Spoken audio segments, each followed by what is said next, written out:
Welcome to this session, How to Start an Economic Renaissance. I'm Angus Kennedy from the Institute of Ideas, and we have Phil Mullan, very lucky to have Phil Mullan here, who's going to give a lecture based on his most recent book, Creative Destruction. But if you haven't read it, I do recommend that you do so. It's a very important contribution to the contemporary economic debate, not just in pointing out what's wrong, but in really trying to take on some thinking about what we might do about it, what would be involved in kickstarting the economy again. I think without further ado, Phil. Great, thanks very much, Angus. Thanks to the Institute for giving me the chance to give this lecture in the unusual format. And thanks all of you for coming along. Okay, I don't know what we're about 30 feet underground here. So imagine, instead of being underground, you're 35,000 feet up in the air in an aeroplane. And the pilot announces, we're having a few doubts up here in the cockpit about whether the theory of aerodynamics really does fly, pun intended. And on top of that, we're a bit concerned up here whether our engines are going to see us through to landing. You slightly anxious, I hope? Anyway, enjoy the flight. Now that's similar to some of the rather startling things that the West's most important economic policymaker, at least for this week, has been saying recently, expressing doubts both about established economic theories and about the tools that she's been deploying.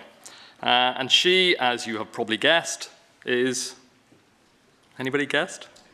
Janet Yellen, right. Janet Yellen, who's currently head of the American Central Bank, the Federal Reserve, and as you probably know, there's a good chance next week that Bush will not reappoint her in February, but may appoint somebody else. Anyway, she awaits that decision. She's been questioning the Federal Reserve's economic models and policies. Now, you need to know something about central bankers. Central bankers, when they get the job, they're given this dictionary of very obscure ways of saying things. So her diction is not as transparent as the airline pilots, a bit more opaque. So what she said was that the models that the Federal Reserve use, quote, could be misspecified in some fundamental way. Now that means not working. Okay? Yellen's the sort of person, if she dropped her phone, like somebody just dropped mine, and it broke, then she'd say, oh, my phone is misspecified in some fundamental way. So, broken models. Yellen then continued, quote, persistently easy monetary policy, tool, persistently easy monetary policy might lead to increased leverage. Now, leverage, to you and me, that's debt, right? Might lead to more debt.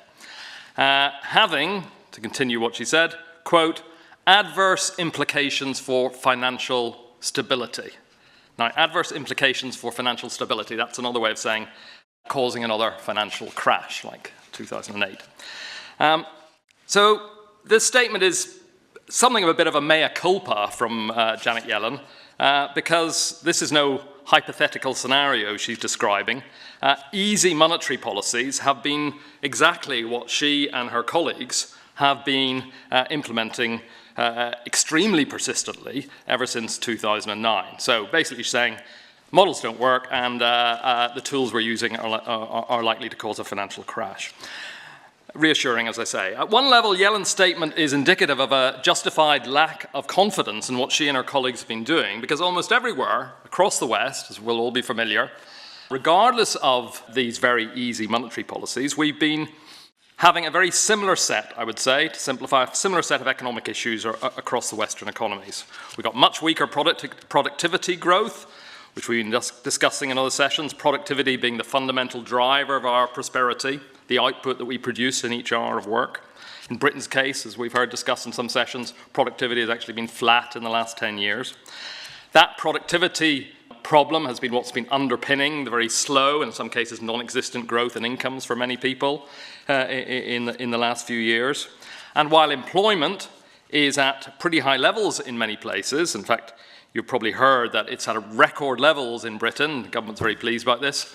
Beneath those headlines of record employment is a big expansion in the relative share of lower value, lower paid jobs. So those are the common features, more cleaners, more caterers, more mini-cabbers and so on have been the drivers of job growth in many countries. So those problems have been pretty similar. So while Yellen's comments are partly then an admission of the failures of the central banks to generate a genuine economic recovery, I think they're also illustrative of an important shift in economic thinking, which is really the first thing I want to talk about here. This shift, I think, has been consolidating since the crash, and it recognises that this is now openly recognised as not just being a very slow, drawn-out, cyclical recovery, but the recognition amongst people like Yellen that there are deeper problems holding back economic growth. So that's the first point I'll draw out. Secondly, I'll relate that to the current damage which I say has been caused by economic policies, and thirdly indicate what needs to change in both those areas, economic thinking and policy, in order to make an economic renaissance. Now, at one level, you could say it's good that there's less official complacency from people like Yellen about what's going on in the economy, a bit more honesty about what's gone wrong. It opens up a different type of discussion, perhaps when the next crash does come. But unfortunately, my main point is that this doesn't mean that there's a lot less economic fatalism around at the moment, nor is there a better grasp of what needs to be done to secure a return to sustained growth. Because if we leave aside the parochial sort of British obsession of economists here about Brexit and blaming Brexit on for everything that goes wrong, which is obviously a dominant British discussion. But if we leave that to one side, misleading as I would argue that is, the dominant view amongst Western economists generally, and I stress Western as opposed to what's going on in more dynamic parts of the world, the dominant view of many Western economists who have been taking, in a sense, the same intellectual journey as Janet Yellen in terms of recognizing things are worse than they thought, has been to blame what are called structural factors for all the economy's woes, or for most of them anyway. And three main factors are generally listed, and there's generally a list. Firstly, technology. Secondly, globalization. And thirdly, demography. And you'll see that in many, many reports. Those are the structural forces which are causing these deeper problems. Now, I'm not particularly going to query the word structural, but what I do challenge, my main theme, is that the common presumption now is that we can't do much about any of those things or about their effects upon us. These three forces, these three factors, which are all interesting in their own terms, and we've had discussions about some of them over the course of the weekend, are invariably, though, presented today, particularly in the economic world, as these inexorable, almost elemental, natural type forces, like gravity or time, that they impose upon us, rather than, as in earlier times, we would see these three factors as things that we can act upon ourselves. And that's an important about turn. For instance, technology. We're always being told that technology is going to destroy this many jobs over the next 20 or 30 years, or that technology is going to limit the wage increases for those of us who survive that and fortunately still have jobs at the end of that period. Now, I think that contrasts with a much more enlightened approach to technology in the past, which saw it as a tool. Technology as something which we could do great or perhaps bad things with, but it was something that we used for good or bad to make economic or social impact. Similarly, globalization. That's today seen, we see it from Trump and from many others. Globalization is, the baddie. Globalization is causing bad things like job polarization, or it's causing an exacerbation of income inequality. Whereas in the past, going back, 40 years more than that, used to be the case that we would see foreign countries, in economic terms, as being places you sell to, that you do something with, or places you go and invest in, not this force that imposes itself upon us. Or finally, demography, specifically population aging, which is now generally regarded as this horrible growth-killing burden upon us. Burden on public services, burden on pension costs and so on, and also a drag on innovation because apparently older people are supposedly much less productive than the youngsters in the whole here. And that again is a contrast because for much of the 20th century we were rather pleased with the fact that we were achieving longer, healthier lives, because at the minimum it meant avoiding premature morbidity or death meant we had more time to enjoy things and to do things during those our years on the planet. So my point is, with all these contemporary structural narratives, what we could be doing to push the economy ahead is always being swamped by a sense of our lives being determined by these structural forces imposing upon us.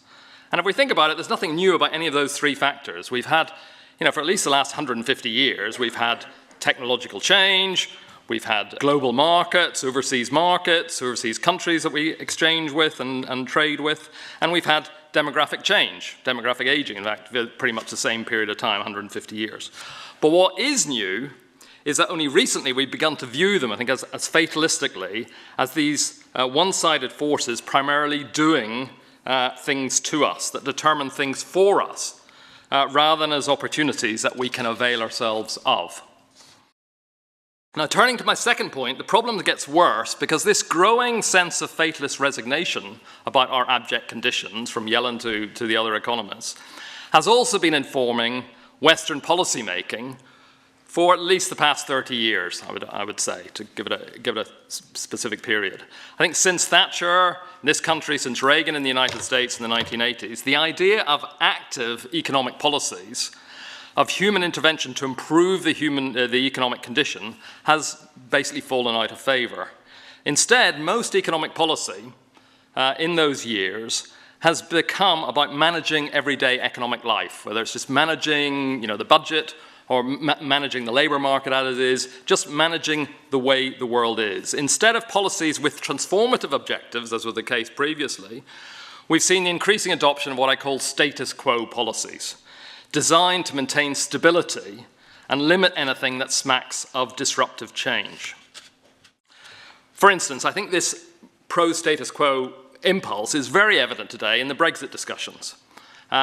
And that's, from both sides, because whatever else divides them, all the leading British protagonists, I'm going to not talking about Europeans, but all the leading British protagonists seem united on one thing with respect to Brexit, which is to seek to keep economic relations with Europe as close as possible as they are now.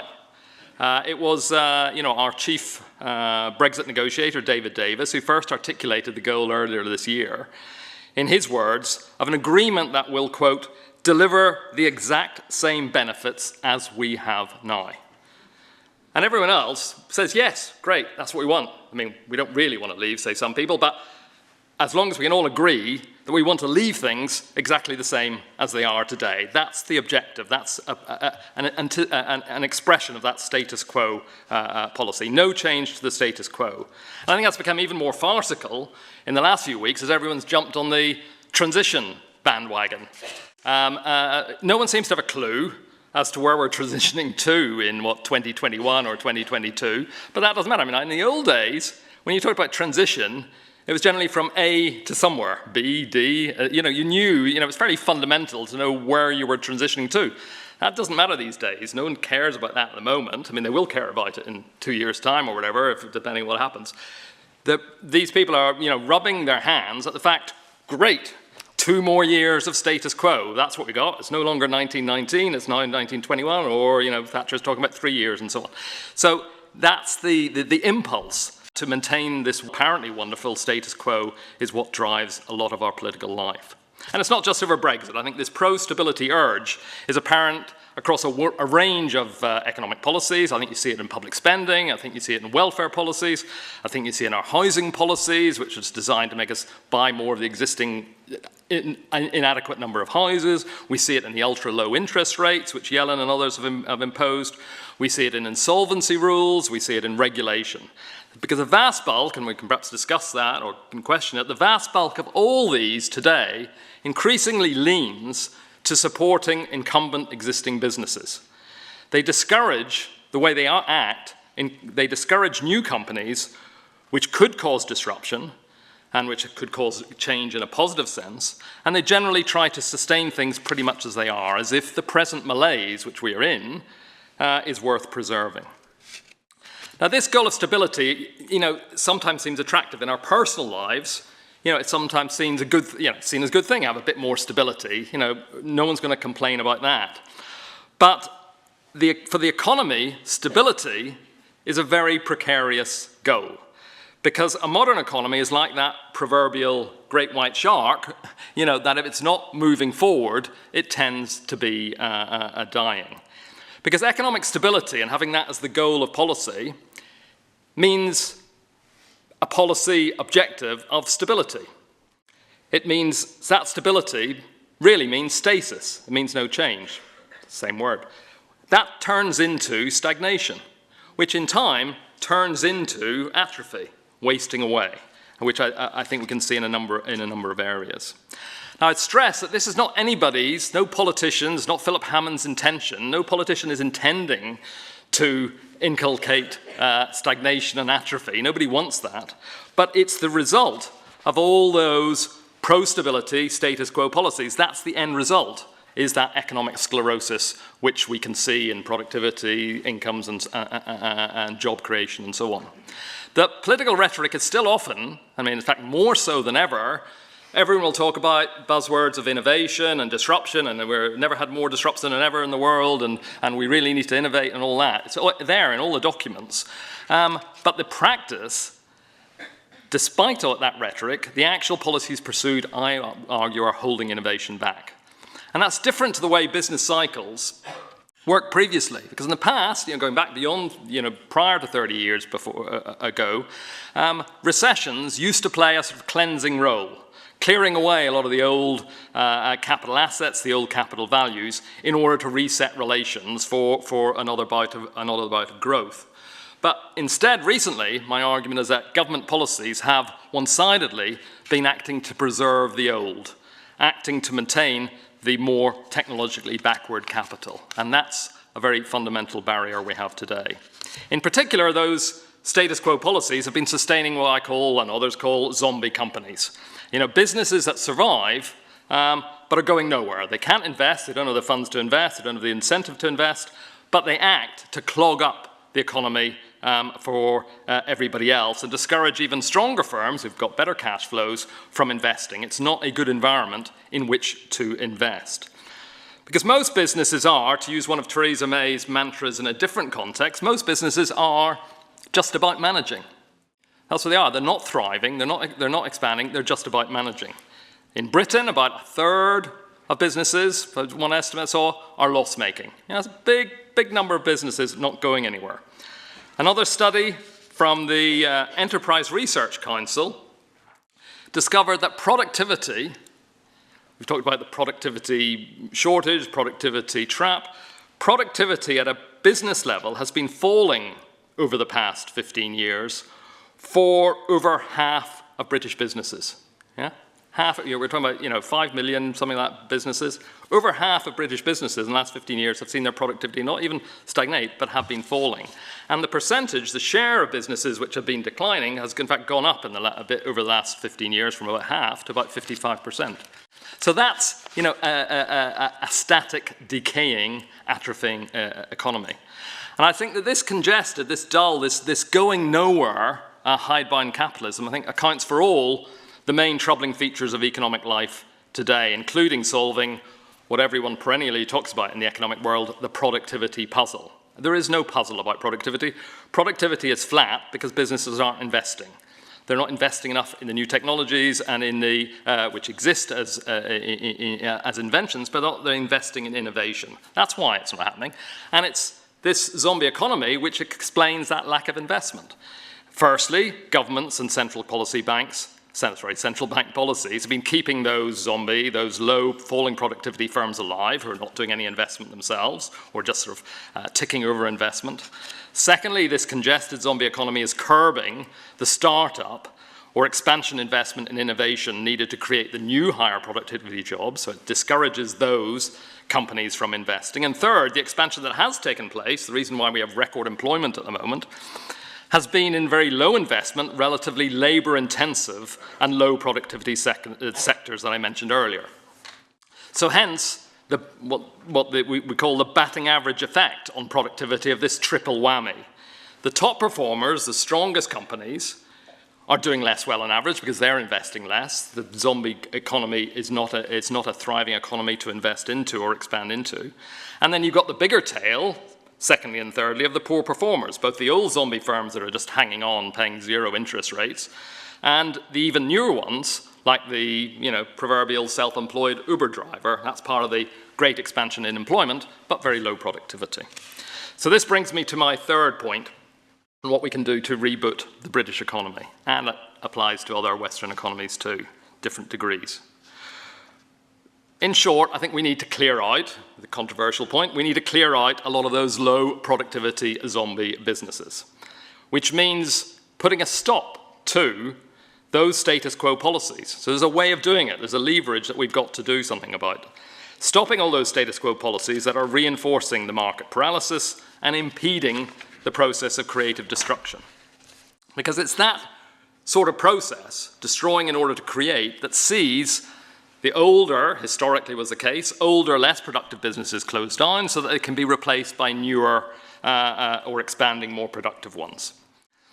That's the process by which change happens, by which an economy can progress. Through that turnover of business is the way new products, new processes, new sectors are created. It doesn't generally come from within a static, hidebound structure. And the important point about creative destruction is not how it works. Perhaps people might want to discuss that or explain that. It's not how it works, but that it is no longer regarded, creative destruction, as being an essential feature of progress. And that's a huge shift in perspective over the course of the last 30 years.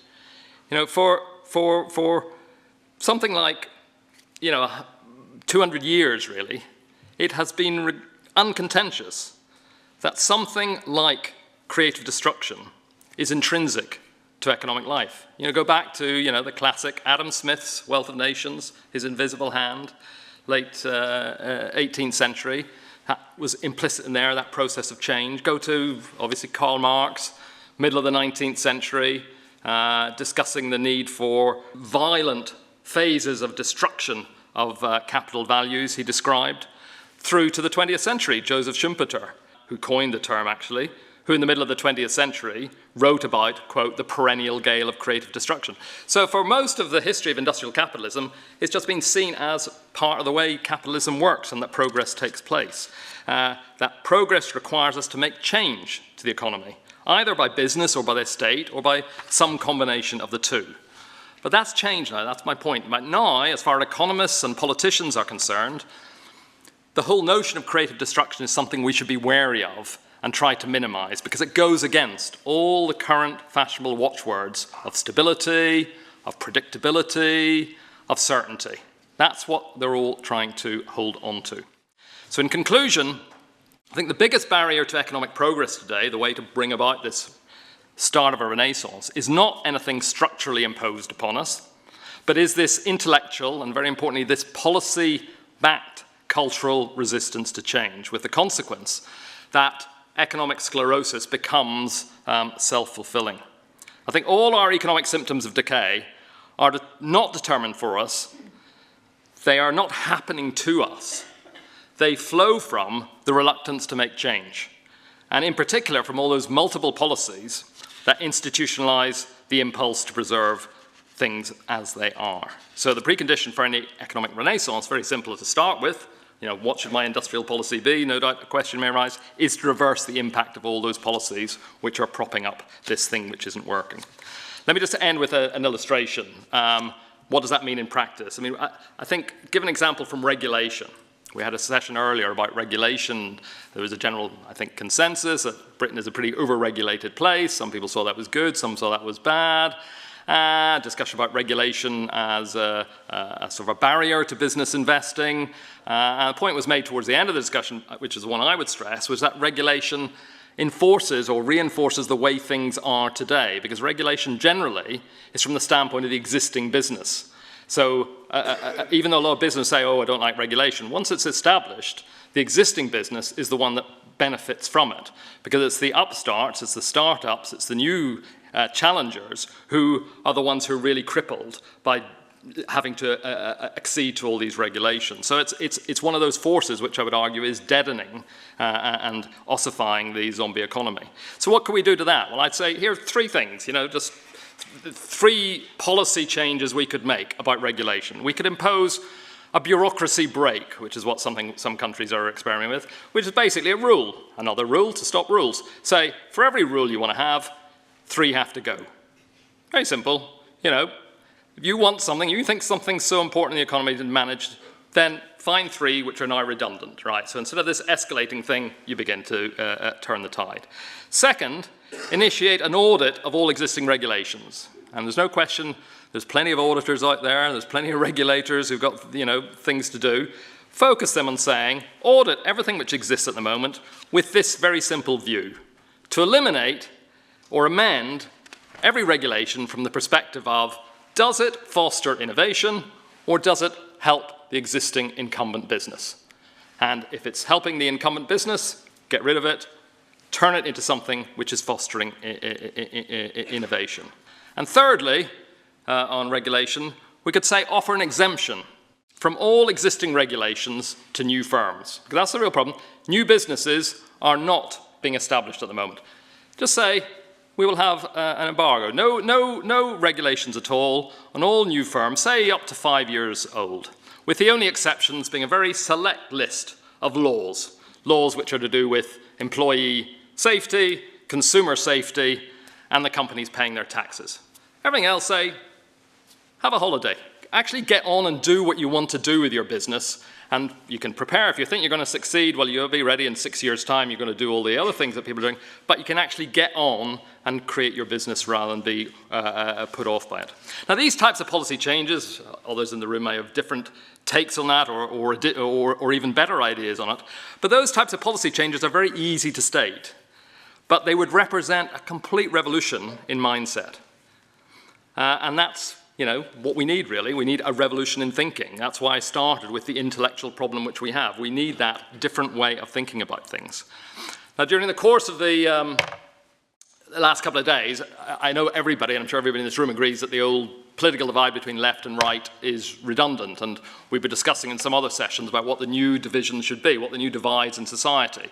And one that's been argued a lot is about the divide between those who are pro-democracy and those who are trying to sabotage democracy. And I think that's a good way of a good approach to begin to think about new political divisions. But specifically with the economy, I would say as part of that, creating new divides in society, we should make a political dividing line on the economy between those who think that it simply needs the economy a bit more status quo tinkering, against those who feel that change can be an inspiring thing and necessary for economic renewal. So I leave you with that thought in terms of a new political dividing line between making change and sustaining the status quo. And that's, I think, something to take sides on.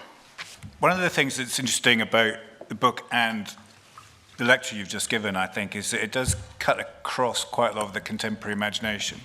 So in a lot of discussion around these issues, people sort of take almost diametrically oppositional view. So people who consider themselves anti-capitalist, but also I think it's quite a mainstream opinion, is that there's rather too much capitalism going on, too much change and disruption, rather than your opposition that there's not enough of it. So, the impulse is to restrain and to regulate something that's seen as dangerously out of control. So, it's too neoliberist, the market's got too much power. What are all these disruptive technology startups doing to our data? They're huge. And that in itself seems to go against the grain of some of your argument, is that if you take an Amazon or Google, haven't they massively disrupted the traditional bricks and mortar industry, creating zombies which will die? Are they not themselves in the business of maybe doing what you want, creating an economic renaissance? But people are worried about it. They want to slow down and restrain it. So why is it, I suppose, just to start, why you've got such a different perception? I suppose the other example to throw in, because it will come up, is the fear of AI and robots. So people have this perception, there's a big debate going on about this, is that there's way too much of this new technology being brought into our lives, where you just explained at length in the book that there's just not enough of it. I think that's a very pertinent question. I saw a survey a couple of weeks ago in America Americans fear, there's one thing Americans fear more than death, which is robots, apparently. So, yeah, you're right, there is a big mismatch between the zombie economy I've been describing and the appearance that we're in a world of accelerating change.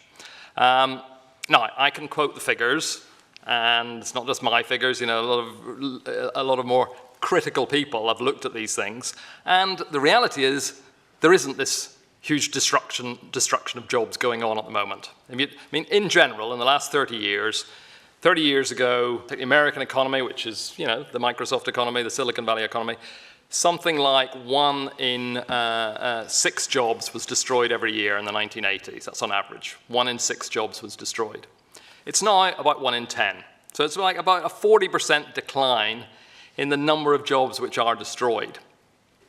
That is paralleled by looking at things like the turnover in businesses, the idea that there are all these businesses growing up, all these startups which are growing up, and as a result, others are going under. That churn is not happening at the moment. It's not happening. The percentage of startups is in fact halved in Britain and in America in the last 20 years. You know, the number of young companies of the whole has declined. There just isn't, it isn't happening. I mean, we think we're living a very entrepreneurial startup economy, Britain, and we'll be told, you know, 2 million more businesses, which on the books there are 2 million more businesses compared to the early part of the decade. And that's, it's a big number. I think it's, it's gone up from about 3 to about 5 million. God, it's huge, entrepreneurial, it's great. Actually, if you look at it, most of those new businesses employ zilch. They don't employ 2 people or 4 people. They're not small businesses they're not the small, they are zilch employees because they're people setting up companies because they've gone self-employed or whatever. They employ 0 people apart from themselves as founders. And that's 90% of these new businesses in the last 15 years have been, which we're told is indicative of startup. So obviously there are things happening, and I think the interesting question, which I'll come back on later perhaps, but the interesting question is this paradox as to, you can look at the data and say actually there isn't this destruction going on, and there's not the creation going on, there's not that turnover going on in jobs, there's not that turnover going on in businesses, there's not the innovation happening, and yet we all think it is. We all think we're in this world of dazzling change. So how do you explain that paradox? I've got my ideas on it, perhaps other people want to throw in a few things just to give. How does it relate to the desire for stability? Because you might be having a sort of a big ask, asking world and central bankers to abandon policies of stability and containment. That's sort of their day job, isn't it? I mean, do you want them to put policies in place just to make it black and white that are going to increase instability? Who wants that? Well, you see, it's not right, Angus. It's not as if they should give up their day job. Their day job has changed. If you take a central bank was set up to monitor and oversee and regulate the financial system and to set interest rates. Its job was primarily, or it has been for a long time, was about price stability. And then they throw in, somebody has to regulate all the banks, so financial stability as well. So that's been the way that job has emerged. I mean, central banks, not in Britain, which goes back, as people know, since fighting wars in the late 17th century or whatever, but the American central bank, the Federal Reserve that I was talking about from Janet Yellen's, was after financial crisis, so they set up a central bank, created one to try and stabilize the financial system. And what's happened is that the central bank has become not a financial stabilizer, it's become the economic stabilizer. It's adopted a role of keeping the economy as it is. And that's very different. In the past, we had this phrase which was said, that the role of the central banker is to take away the punch bowl before the party gets started. That's what they were doing. Instead of assets shooting up and inflation and so on, they were to stabilize the financial system. But that's transformed itself into stabilizing economic affairs. And that's become accepted. I mean, Martin Wolf this week, I think it was this week in the Financial Times, the senior columnist from the Financial Times, said it would be a disaster if we sacrificed the role of the central bank maintaining economic stability at the expense of a bit of financial instability. You know, so he's actually turned things around. So he's saying, don't worry about the asset prices are at ridiculous rates. Everyone knows that shares and houses and stuff are at inflated rates, never mind, you know, Bitcoin and stuff. You know, there's all this money pumping in, all these assets going, and he says, we shouldn't be worried about the financial instability because that would sacrifice the goal of economic stability. The problem is, they can't achieve economic stability either. But putting it number one... Well, there's another paradox there, is that most people looking at bankers think that they're responsible for a lot of the economic instability we've had since the last 10 years. Yeah. Rather than being the guardians of security.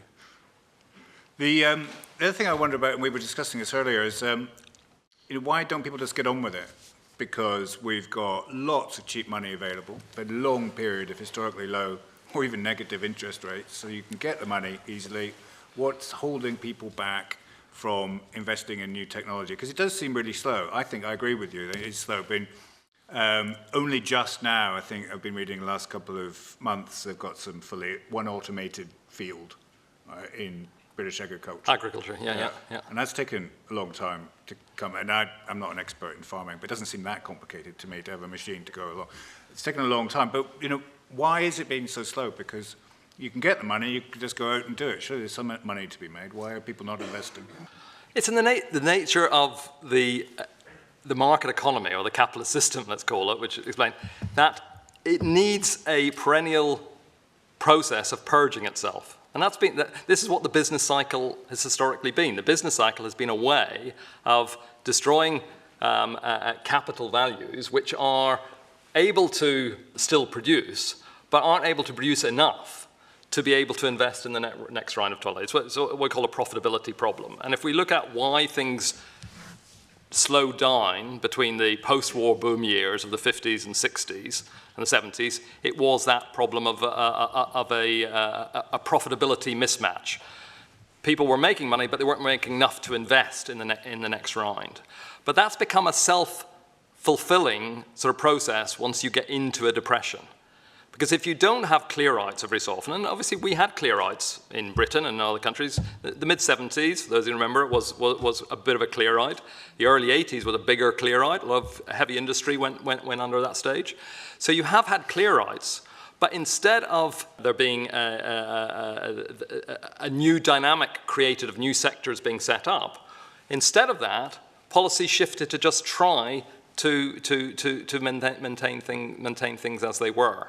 And that creates a stultified economy. I mean, not overnight, it's been a process building up, which disincentivizes even those that do have cash to invest. So what are these companies? You talk about Microsoft, you can talk about Apple. I mean, look at Apple, you know, #1 profitable company in the world. It's got zillions of cash all around the world, you know, hundreds of billions. What's it investing in? Okay, we hope it's investing in, you know, driverless cars, you know, it's a big secret project or whatever. Or, you know, maybe it's going to do something to revolutionize television or whatever. I mean, in terms of our, you know, phones, that was great 10 years ago. 2007 was the iPhone. That was revolutionary. But since then we've had, you know, iPhone 2, 3, 4, 5, whatever. You know, you've had incremental change, not revolutionary change. So you can't, they've got loads of cash to do it, but they don't, because the overall economy, I think, is just not creating the environment for companies with cash to invest. So you've got to clear out and create an openness for moving on to new things. Now, maybe, you know, Apple, as an example, will do the driverless car before anywhere else. Maybe that's happening, which would be great, and that would be fantastic. But the point is that the levels of innovation that we've seen are very, very narrow, is what I would argue. In previous periods, innovation has been across the board. It's been energy. It's been transport. I mean, think of all the industrial revolutions we've had. You know, it's usually been a revolutionary form of power, a revolutionary form of transport, a revolutionary form of communications. You know, across the board, there's been change in the way we've run our lives. Yet for the last 40 years, it's been just communications and information technology, really. It's been the smartphone. You know, it's been the internet. I mean, I worked in the internet industry, so did you. You know, it was, you know, that's great. You know, other people here work in this industry. That is great, but that's 1/20th of the economy, and it's not spread to changing the way we fly, really, so far. You know, we're still, I'll finish on this, but the planes we still fly are pretty much the same planes that we flew in the 1960s, you know, before most of you were born, right? The Boeing 747 was first flew in 1969, yeah? And they're still producing it.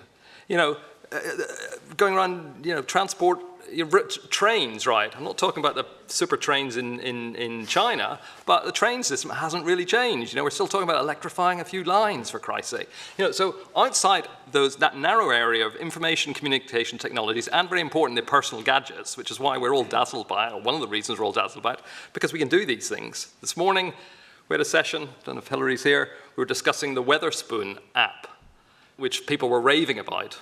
I don't know how many people got, but the Weatherspoon app means that you don't have to queue up at the bar, the Weatherspoon pubs, to get your drinks and to get your food. Now that's great convenience, I agree. But that is it. You know, we got all these apps to do things. It doesn't change productivity one iota, right? You still got the same number of staff there.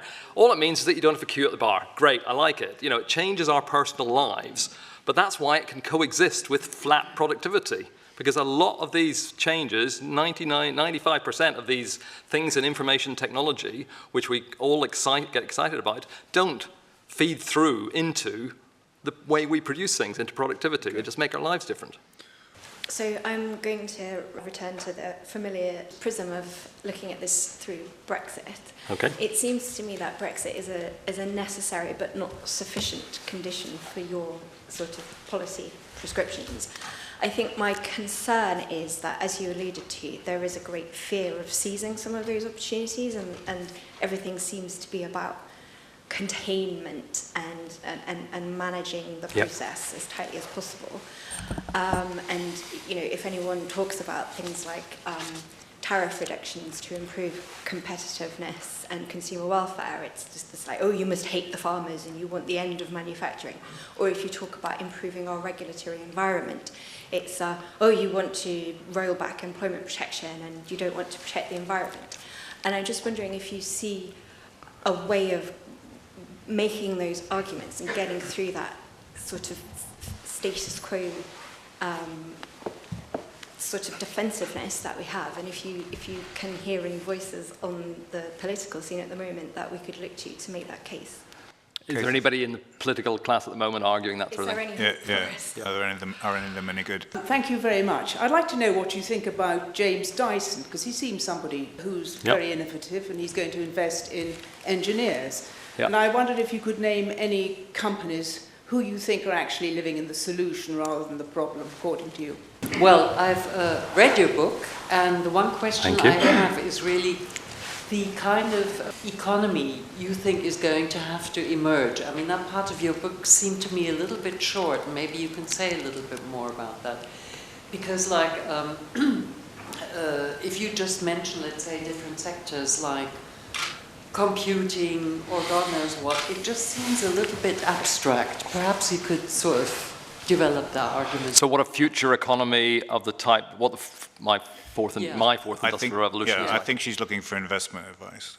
All right, okay. So, yeah, the first question was about your sort of use of creative destruction. I think there's a causality thing here. You seem to argue is that everyone's got to throw away their phones away, and then we'll invent a better phone. So it's you get the destruction first, and then the creation. But what you tend to see is you get the creation first, and then that leads to the zombie companies going out of business because they can't compete anymore. So I'd like to throw out another explanation that's going on. Do you want to illustrate that? Give some examples of where the creation comes first.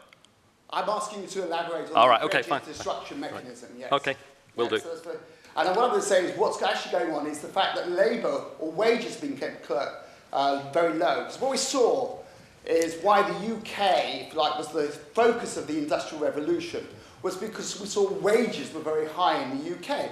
And therefore there was a need to innovate. Yes, because wages. If wages are kept low because of an increase in the supply of labour, then the need, if you like, or the incentives to innovate are very low. And maybe that's explaining what's going on, not a lack of destruction. Yep.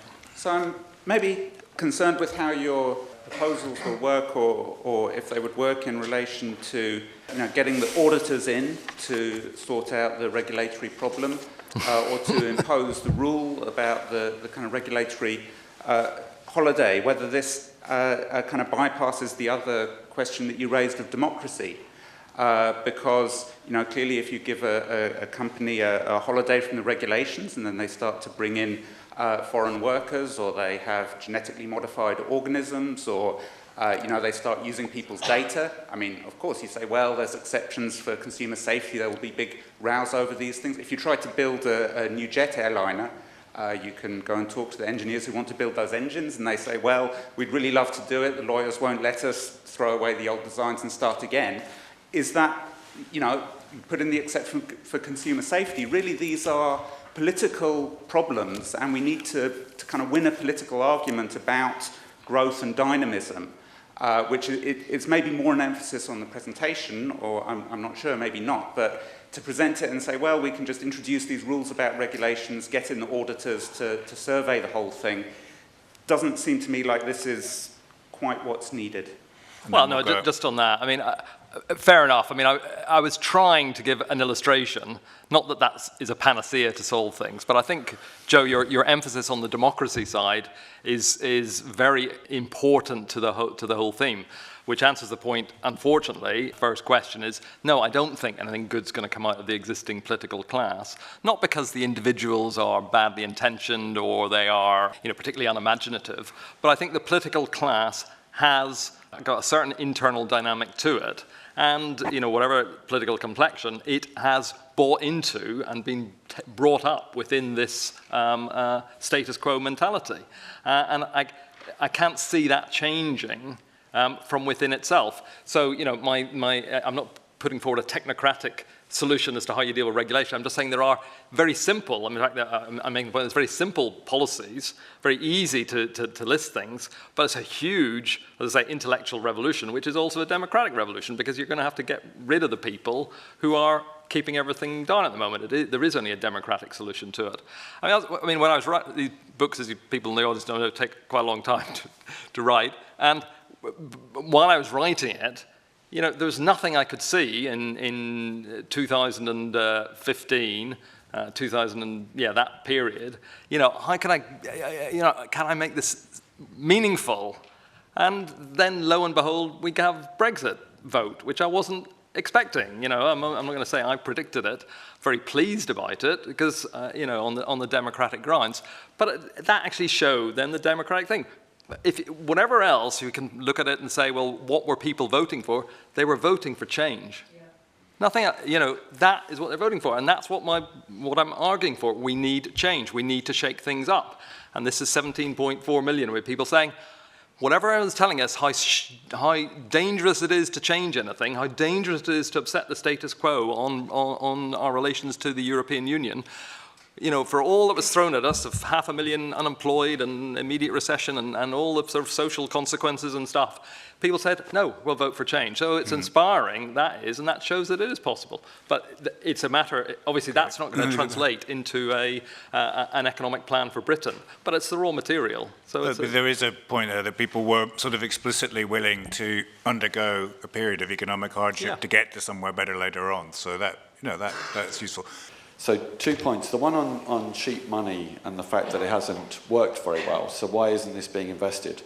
I mean, I think there's a few reasons for it. One, you could say that there's those companies have either been sort of paying down their debt, i.e. getting sort of cheaper money to replace old debt, or they've been doing things like paying off their sort of shareholders. So there's been big dividend sort of payouts. So that's one reason.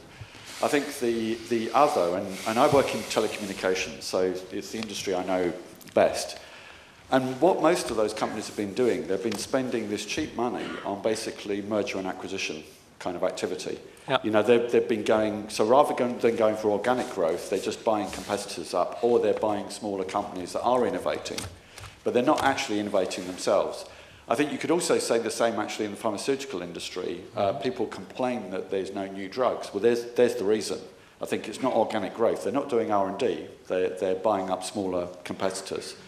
Okay, the second point I wanted to make was, again, from my experience in telecommunications, I also work a lot with regulators. And I've got to sort of say, I mean, there are a lot of very good people that work in regulation. However, they tend to be economists and lawyers. They know nothing about technology. It's not true for all countries. Actually, this country actually has quite good telecoms regulation in terms of technical know-how. They're a bit better. But for some countries, they really have no technical expertise at all. So the idea of these guys, so your prescription for having these commissioners, I just can't imagine that that's going to sort of work. I think we would need to sort of think of somewhere where you can get real technical expertise. And my serious point here is that a lot of the incumbent operators in the telecommunications space are actually trying to do innovative things. And it's the regulation is even stopping them. It's not just sort of stopping, new companies coming in and innovating. It's stopping everyone because the technology is being stifled because people don't understand it well enough. So that would be my sort of plea, is to open it up on. I think I'm quite possibly in a minority in this room as a Remainer, but I thought I'd offer my kind of thought. Wouldn't be sure about that. And essentially, I agree that clearly there is an issue with stagnation in our economy, but I worry that deregulation is perhaps the wrong way of going about dealing with this. I mean, a lot of people attribute the deregulation of the banks to have caused the 2008 financial crisis that arguably has led to a great deal of this stagnation now. But also, I would argue that the social harms caused by deregulation, your example, for example, of startups not having to apply to any regulations for the first 5 years, the environmental chaos that might cause and the problems that would ensue from such deregulation, I would argue are far more detrimental to our society than the minor economic boost that might be gained as a result. So is there not other ways we could incentivise innovation without having to sort of abandon our laws and our principles as a nation? I take your general point. Let's not get too bogged down on the regulation. I think it was just an example Phil was throwing out in the end, just to say that we need to do something to stimulate and enable change. It's not all going to be solved by changing regulatory regimes by any means. I mean, the much bigger point here is that the 1/3, at least, of jobs existing in the current British economy should be destroyed. Right? That's not about regulatory change. That's about a lot of businesses going to the wall and a lot of people going onto UB40s. And Phil's arguing that's a precondition. Right? So consider that one. You've talked a lot about change in the economy. So do you believe that with the rise of automation, there's another industrial and economic revolution coming? I'd like to ask about what your thoughts are about the shareholder model and the market system that supports it. There's a lot of criticism about short-termism, and just unpacking that a little bit more, it seems as though up to 60% of shares are traded within 30 days, and 60% of those are done by bots, which means the majority of shareholder trading is done on a very short-term basis.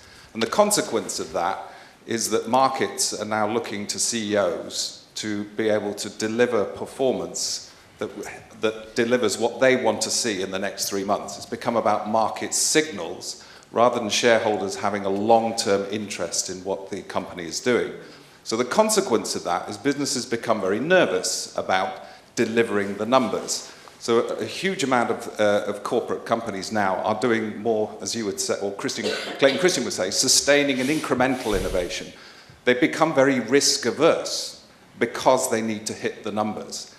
So in what degree do you think the system has broken down and therefore acting to sort of manage companies to stay in this very sort of incremental innovation world rather than the disruptive innovation you're talking about? Okay, yes, I do want to leave my example of regulation, having talked about. I think your point at the back, teleco guy, I work in the same sector and I see the same things. And thank you for that sort of nuance or that sort of modification. I am talking not just about startups. In fact, I think there's often can be a bit of an over-eulogization of startups as being everything. It can be existing businesses doing new things, and that's what's not happening, and that's what not just regulation, but a lot of other stuff is stopping.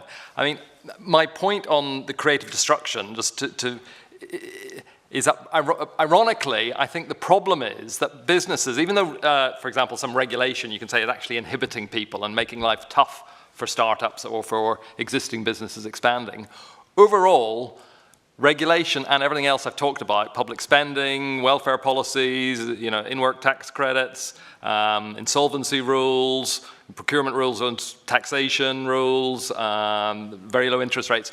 In general, the problem has been life has been too easy for business rather than too tough. Because the reason that we've had I would say, getting on for half a century of a depression. I'd say we moved into depression in the early 70s, so we're getting close, it's over 40 years now. The reason it hasn't blown up more is that it's been possible to keep going, because there's been a lot of muddling through that has been possible. I mean, for those of a classical Marxist education, it's about counteracting tendencies. It's about ways in which the system compensates for its problems. But a lot of those are policy-led. So a lot of these things I'm describing are ways in which the system keeps itself going. So if you have regulation which stops challengers coming in, it makes life easier for the incumbents. So a business will say, oh, we hate regulation, it causes all this problem. But actually, they quite like regulation once it's there, because it actually stops the challengers coming. Oh, we can see the problem with very low interest rates. It's causing, bubbles in housing markets and stuff. But actually, businesses are, in fact, openly very, very happy about very, very low interest rates. Low wages is the example you gave. That example, I think that's a very good example of something which has changed over the last 30 years, by which the system has been able to cope. It's find life easier to cope by taking advantage of low wages. I explain in the book, one of the features that change political conditions is what happened as a result of the sort of the elimination or the demise of trade unionism, right? I'm not saying that's a solution, but it's a means. When you had the crushing of the unions in the 1980s, which sort of, finished off something which wasn't working very well, but it has made it easier for employers to keep wages down, and that's been a survival mechanism. So these don't they're not the reason that investment stopped happening, just as today, migrants coming from Romania and Bulgaria are not the reason businesses are not investing, although some people say that. Rather, they're all ways in the last 30 years that businesses have had it easier to cope, to maintain it, to keep ticking over, to muddling through. The fundamental problems of investment, of low investment, I think are prior to that. They're still there, but when you can manage to muddle through, then it gives you a reason for not investing. That's the point, because investing is a difficult thing. I mean, some of us run businesses here. Investing is not easy. It is an uncertain thing. There's no way around that. It is unpredictable, and half the time it's not going to work. Yeah. So sorry. No. Yeah. I mean, so if you can muddle through in other ways, through low wages, through not paying much taxes, tax credits, subsidies here, there, public procurement contracts, regulations which keep the competitors out, all that is, any business will take advantage of that. Yeah, and they also start to sort of then wrap an explanation around this to say, well, we shouldn't be investing heavily anyway, because business should be sustainable, it should be caring about the environment, it should be socially responsible, it should be about almost anything you could think of apart from going out and making a profit. Two questions. I'm not convinced that the destruction of zombie companies is necessary for the encouraging growth companies, because I think that the main thing that's supporting zombie companies are extremely low interest rates, and I would have thought that was also an incentive to new companies to come in and for investing in growth. The second point I wanted to make, I think you're taking a slightly pessimistic view about these new companies that are being created that have no employees. Because I work with a couple of startups, and they really have got employees, but they don't employ them. They're using other contractors. And this is in itself a revolution in the way that we're working, and allowing a lot more flexibility and growth. You can employ people when you want to, you can employ experts when you need them. So I don't think that's all bad news. I agree with what you said about we need more change, not less, and we need more technology. But I didn't get a real sense. I'm trying to figure out whether you are suggesting that this more change is to make capitalism more dynamic and more productive, or whether it's really about thinking of a new mode of production. I know it sounds really old-fashioned. I know you said that you don't believe in left and right, but I did want to press you a little bit on this. Is this about really thinking about something completely different that will come after capitalism? So first of all, my question was, what role do you think economic monopolies have in any of this? I suppose the maintenance of them at the expense of any opportunity to change. And secondly, I'm surprised in all this talk about government policy and regulation that the biggest policy that they have that drives incentives, tax, hasn't been talked about at all. When the basic rate of tax is at 44% when you include national insurance on wages, and every single sale in this country has a 20% VAT on it. And then on top of your 20% worth of VAT, there's also, for the next generation, there are student loans to repay. And we're all going to be enjoying 8% deducted out of the gross earnings for auto-enrolment. The marginal tax rates in our country are unbelievably high once you analyse it all in the round. And yet you say things are too easy for businesses. I must be working in the wrong sector. As a small business accountant, let me tell you, well, perhaps I'd picked the wrong clients. But I sort of get the feeling that your policy prescription will be all sorts of things which would be potentially quite damaging to the smaller business. I think you're implying things like higher interest rates, possibly higher inflation, possibly higher taxes to encourage people to invest and get a tax credit. We already have very generous R&D tax credits in this country. Yeah, you're certainly talking about greater churn in the employment market. That might well mean higher unemployment. And all of that, I suspect, would damage or at least make consumption unstable. And yet you want to allow fresh entrance into the market. Is there not the possibility that with damage to consumption, we won't have the market open out in the way that you're describing, because the market itself will shrink, which is, of course, what happened in the 30s? I just wanted to ask you to expand a bit on something I heard you say a couple of months ago about agriculture, because I think you said then that the EU acts as a disincentive on investment in Britain because it creates it basically gives businesses a cheap pool of migrant labour, and as a result, that's why there's no incentive for technologising agriculture. And I think that raises some really interesting questions in terms of democracy, in terms of what happened, who should be coming into the country, and how we need democratic control over this. Is it possible to have democratic immigration controls? Because certainly having the EU flooding the country with cheap migrant labour and stopping businesses having any incentive to invest doesn't sound like a good idea for anybody, businesses or workers. Thank you. I have two questions. The first is about, is there a problem with the kind of new industries that might emerge, in that it tends to be the case that high-tech industries are very capital intensive and not labour intensive. So is part of the problem around reluctant government policy a fear of the unemployment and the socially destabilising effects and the burden on the welfare state and so on of that? Where do you expect growth to come from, and is it socially sustainable in that sense?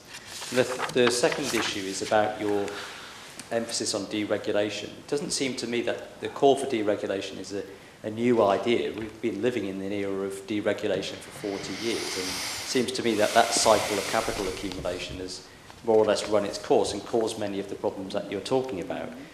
The idea of a bureaucracy break is being tried in the United States now under Trump, and all the evidence shows it's just caused sclerosis and stagnation in the state.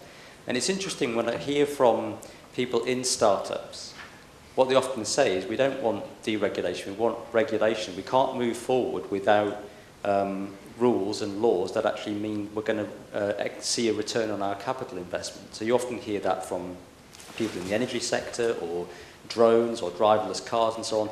They're waiting for the government to actually make a positive contribution and create the economic space, because markets are political. They're not necessarily just spontaneously created by capital. So is there not a more positive role for a more interventionist industrial policy? Because often innovations such as the internet are state-led. And you mentioned high-speed rail in China, for example. This is all being led by the state at a loss. And it seems to me that we need more of a push to incentivize companies that are hoarding capital to spend that money and change the rates of return on certain forms of investment. My partner works for an industrial company. Rate of profit is about 5% per annum. And they had an opportunity to expand with a massive contract about $2 billion, but it would have meant taking on a lot of debt. 5% return. But they have property investments in bank where they can realise a return of 13% per annum. Why bother? Yep. Why bother? And that's what a lot of companies are thinking. So actually we need to move against the interests of finance capital to deflate asset bubbles and change the rate of return. But that would involve a lot of positive state intervention rather than just deregulation, a bonfire of the regulations, I think. Yeah, I'd just second those points, but also I think it's potentially some right answers but to the wrong question, because we can't keep growing as an economy forever. We're running out of, well, climate change, waste. The answer we should be trying to work out is how do we continue being prosperous without focusing on this rather kind of abstract goal of growth as the main goal of our economy. The question I've got around this as well is similar to the point from the front, is that how do we reconcile, well, I mean, let's put it this way, you used the Brexit example, right? We've got the entire political class sort of slowing that process down and trying to block it and turn it into something very complicated and drawn out and trying to, you know, do what they do, sustain us in the European Union as long as possible without changing things, as you said. So given that there's that level of dogged resistance to the popular will over Brexit, what's going to happen, you know, if there's popular demand for a restructuring of the economy? I mean, you can imagine, and you know this, right? Because you make the point in the book explicitly that a political restructuring is a necessary precondition of any economic reconstruction, right? Which I read as getting rid of the existing political class and a lot of the state, taking back control of the state in some form. Yeah? So can you just, and does that mean introducing a planned, you know, sort of a democratic 5-year plan? Is that what we're looking at? Just wanting to provoke thought around that. It's okay, but Phil, you've got 5 minutes. Yeah, I'm not going to, you know, I've sent a memo to myself, don't use the example of deregulation because people will think that's, I'm just a deregulator. I'm not, you know, that's just a small part. And but in terms of what would happen in the future, in terms of the blueprint politically, I don't know. What I do know is that it will not be something which the existing political class is going to be able to cope with. Right. Now, whether that then takes us into a political transformation which involves the replacement of that political class, and we still have something which somebody wants to call capitalism, maybe, I don't know. Or maybe it will actually involve something which is more at the socio-economic level at the same time. But what I am sure is that we can't carry on the way things are. That's why, you know, my response on this point, yeah, there's basically, Phil, you're arguing, you know, a lot of disruption, a lot of small businesses going under, a lot of unemployment, you know, impinging on consumption and so on. My argument is that the damage has already been done, yeah? And there's no easy way out of the situation that we have, both in Britain and elsewhere. Yeah, Brexit, to endorse your point, changes nothing economically. You know, all the best it could be is that it's a bit of a catalyst for looking at things a bit different. But there's nothing which will change anything unless we, you know, take hold of things ourselves in a sense and say that we want to break away from this mantra or this watchword of just of maintaining the way things are, because stability is not secure. Even that's the irony of it. You know, we are going towards, I'm not going to say when it's next year or 2 years' time or 3 years' time, we are going towards another crash. I'm not going to say if that next crash is going to be worse than the last one. You know, maybe they'll find some way to put some sticking plaster on for another few years. But it's not going to get any better. It is going to be getting more and more unstable at times. You can't have a situation where you're not creating wealth. Never mind just creating wealth, paper wealth, and then not investing it, but you're not creating the wealth to be able to sustain society. That's what I'm saying. Things are not, you know, stability is not achievable as simply keeping our head above the water the way we are. It will tend to go backwards. I mean, there are ways in which things are going backward. That's why not everybody, but a lot of people are finding that they're worse off now than they were before, right? And as Angus alluded to, a lot of those people were the people who were happy to vote for change in the Brexit thing, not because they thought it would create some economic transformation, but because they've had enough of life in some way. Now, that's not the only reason, there are lots of other reasons. But what I'm saying is that there are that the status quo is not something that can be guaranteed. And therefore, it's a matter of whether you let change get out of control, which it could be in the next crash or maybe the crash after that or whatever, or is it something we try and take control of ourselves? And that's what I'm arguing for, is that what exists at the moment is not something which has got a long-term future. Now, I put the stress in what I'm saying on destruction because I think that's what's needed today. I agree with you. We could have a discussion, and hopefully in 5 years' time, a discussion about all the good things, all the positive things which the government should be doing. I'm not just to be clear, I'm not a free marketeer at all. I think the state has to play that role. I think the existing state's not going to do it, or rather the existing political class is not going to do it. But that when we get to a different stage, when things have been cleared up a bit, not just the technical things of getting rid of the zombie businesses, although you're right, I mean, that's a practical form that it takes. But when you've changed that thinking, that imagination, that outlook, that mindset, to say, well, actually, change is what we need, not more of the same. That's all I'm asking for. It's not a very big thing. That's all I'm asking for. Then once you've created that, then you can give a list, the shopping list or the wish list of what government should be doing. A lot more research funding, a lot more basic research, creating the next technologies, a lot of help in terms of tax credits and stuff. You say they're there at the moment. The problem at the moment is a lot of these R&D tax credits, for example, or the investment tax credits are not used for transformation. You know, the number of people say, well, we find a way, we'll turn this into a research expenditure and we can get a bit of tax credit on that. People are using it for survival. You know, you're smiling. Not you, no. I wouldn't certainly impugn you. But a lot of people do that. They get the export subsidies, they get the tax credits, they get the investment funds for doing this. It's a way of coping, right? In the same way as a lot of individuals cope relying on the state, that's the way a lot of businesses do it. And until that's changed, then a lot of these state incentives don't actually do more than create a surface veneer that something is happening, and actually it reinforces the basic underlying problem. Once we can clear that away, not just technically say, sorry, but clear away in terms of a political perspective, then that will be the time that we can actually put forward a much more positive view. All right, but I'll finish on that positive view because Sabina asked. And you know, maybe I'll have the same problem putting this forward as I did with trying to give a little example of deregulation. But I do think there does have to be at some stage a vision. But the stress at the moment, I think, is we've got to just get people to see that change is necessary and important and something we've got to fight for. And in that, yes, having a vision as to what the future would look like, the fourth industrial revolution, I wish there was more of it, is my basic point. Some of us will go to an automation session now and we can discuss that more. There's not enough automation, not enough revolution going on at the moment. What could that future look like? I mean, the way I've pulled together a vision of, say, Britain 2030, and rather than focus on computers or biotech or nanotechnology or all those other good things which are waiting there to be exploited, you know, the inventions have been made, the science is still pretty good, but there's not the investment turning that science, turning that technology into innovation which actually increases the productivity, which to me is the proof that we've got problems. If productivity is not moving, that's proof that we have the problems, that the investments are happening. We can tick over, but we're not progressing. So 5 things for this, my Britain 2030. There's only a few phrases. Have energy costs, right, number 1. Doesn't matter how you go about it, you know, what technologies, nuclear fusion, whatever, battery technology, but have energy costs by 2030. Build 5 million homes in Britain, right?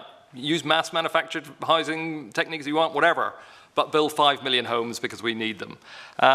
Provide quality home care for all people that need it by 2030, because we know that's a big problem. We denigrate social care, treat it as the worst possible form of employment just about, actually turn it into a role that is automated and that has some dignity. Sorry, find a cure for dementia. Number 4, have travel time. Whatever way, high-speed trains, planes, whatever, have the travel time. Those are, you know, a vision for how the world will be a better place. We're not prescribing which winners, we're not describing which sectors, we're just saying give ourselves a goal to actually change for the better. Thank you very much.